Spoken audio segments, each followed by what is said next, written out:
Hello, I'm Tyler, and this is my submission for assignment number 3, the interview. Part 1, the interviewee.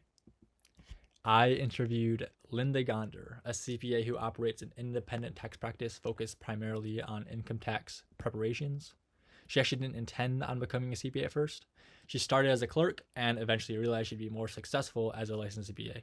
She worked at a medium-sized firm near Detroit for 2 years solely to fulfill her CPA requirements before eventually purchasing her own practice from a previous coworker. She prepares about 500 returns annually, and about 450 of those are during the tax busy season, of which about 80% of those are W-2 workers, while the remaining come from small local businesses. Unlike what you might expect from someone I choose to interview for an assignment like this, Linda actually does very little, if any, financial statement work. She focuses almost 100% of her efforts on tax compliance / preparation and client relationships. On to part 2, ethics. One surprising insight from this interview that I had not really thought much of before is that the AICPA Code of Professional Conduct is not necessarily relevant in every accountant's field of work. As a CPA who works solely in tax, ethics related to financial reporting generally isn't super relevant for her, which, that's what the AICPA Code is mostly about. Instead, she said that, in her eyes, her ethical responsibilities stem from IRS regulations and tax law, for example, the IRS Circular 230. But she still believes in the importance of certain cornerstones within the AICPA Code, such as integrity, due care, professional skepticism, avoiding negligence, and especially confidentiality. Confidentiality was an area where she dug in the deepest during our interview. Comparatively, it might be the most important piece that we can pull from the AICPA Code when working specifically in tax. Something that really caught me off guard during our conversation was the way she handles tax documents. She doesn't accept anything electronically. She will only accept deliveries by mail or personal hand deliveries from the client directly.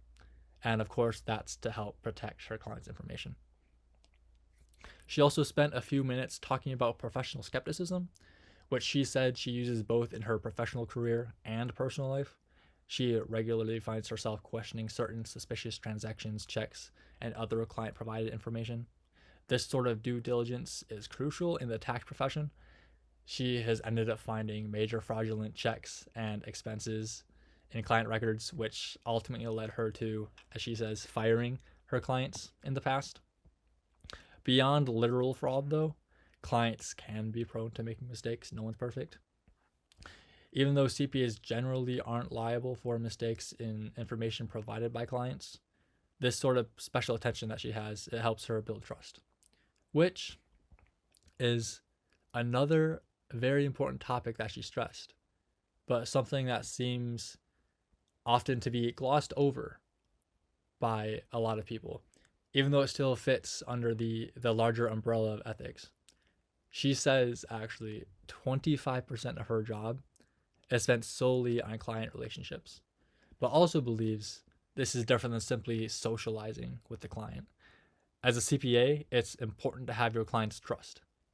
This was the major point that she brought up with the rising president of artificial intelligence. Clients don't want to talk to a robot. They want a real human interaction, even for something that seems as autonomous as tax prep. She actually spoke about one of her clients, how she has, on multiple occasions, actually asked Linda to stay the night at her house, like a slumber party. That was kind of funny, asking your CPA to stay the night.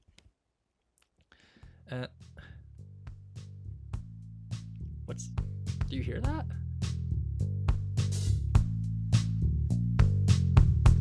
I got a bone to pick with you. You big tax fool, what you doing over there with that stupid little staff with a tingle in the air and a tickle in your hair? Here's a life lesson for when you win the streets. IRS, watch the ethics I repeat. Turn to evil, move your feet, now dance. To the funky sound and beat, let's go. Tax fraud and get no meat. The bank, a third party with receipts. CPA, the master guaranteed. Ayo, with integrity might be a little bit of an exaggeration, but I'm saying the temptation that we're taking the risk. It's not a trick, for the one that has the trust is gonna be the number one. You on the run, they on a hunt, you won't be stopping for a month. That's what they say. Just a naysay, which gonna kick in the face, bae. No way. Okay, today we play to a pleasure in a place. Replay, it's tax. It's tax, it's tax, it's tax. Independent practice, it's tax. It's tax, it's tax, it's tax. It's tax. It's tax, it's tax, it's tax. Independent practice, it's tax. It's tax, it's tax, it's tax.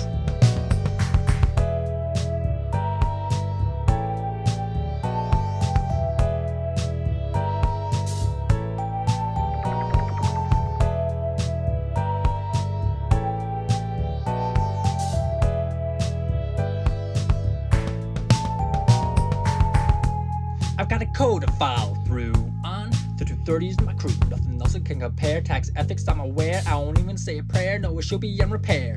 What's that in the distance? Am I seeing a resistance? Messy books show your life, all the terror and strife. You wanna kill off your existence? In the city, you'll have nowhere to go. No friends, no bros, not a place to go home. You need objectivity and professional responsibility.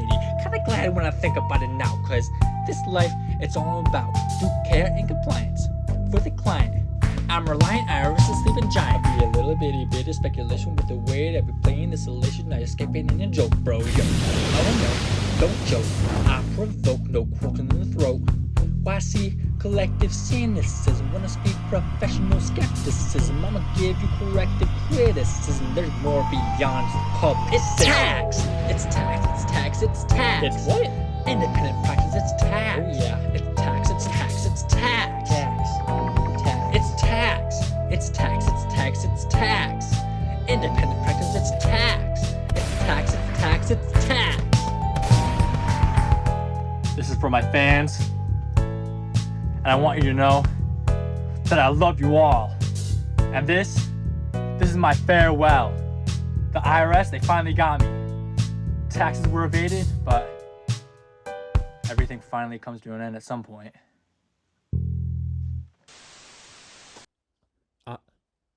I am so sorry. No idea what just happened there. That was weird.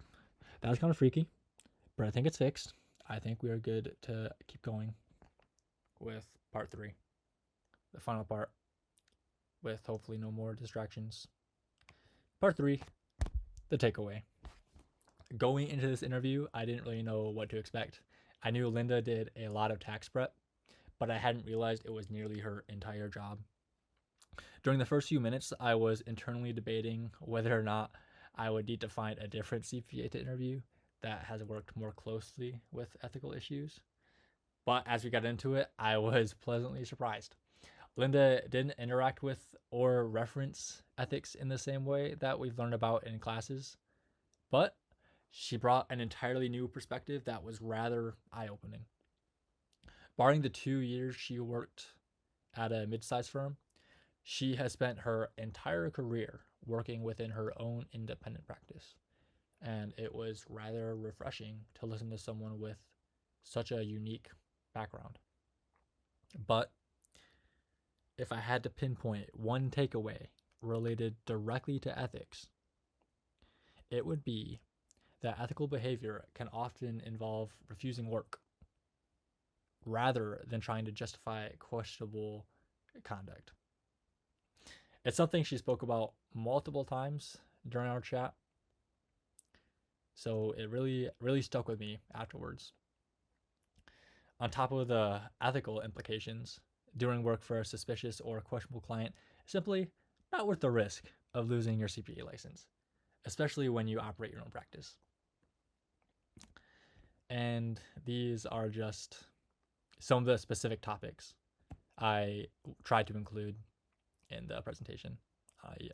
You probably didn't miss anything, but I just thought I'd have a nice list at the end here. It's mostly from week 5 because that was the most relevant. But yeah, hopefully you enjoyed my GarageBand skills I don't know. It was fun. Okay. Goodbye.